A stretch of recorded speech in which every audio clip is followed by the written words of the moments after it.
محترمو عزتمندو ډیر معززو یو ملګری ما ته خبره کړه چې زه خبرځاني باندې ډیر بې وسه یم او کله مزدوري میلاو شي کله میلاو نشي او ډیر اول ورځ نه ډیره غریبي او غربت کې مزه نو آیا ما یو پیره داسې کار وکړو چې سرسایې د ورکولو دپاره ما د بل نه قرض راواخیسته رونو اسلامي مسله دا ده خاص کر کوم ملګري چې وي هغه بې وسه خلک وي هغوی دپاره ډېر ښه پیغام دی دا اسلامي کتابونو چې لیکلي دي هغه د غریب دپاره د سرسایې ترتیب برابر کړی دی د غریب د نغري د ګرمېدو دپاره د غریب د کپړو او د اختر د خوشحالو د تیاری دپاره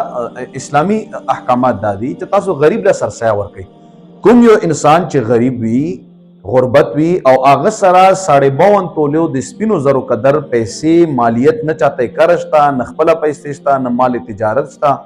نو په دغه سړي باندې سرسایه ورکول نشته دی دا د غریبانو لپاره غټه خوشخبري چې تاسو باندې سرسایه ادا کېدل نشته سرسایه د هغو خلکو کار دی چې هغوی سره 52 تولو چاندې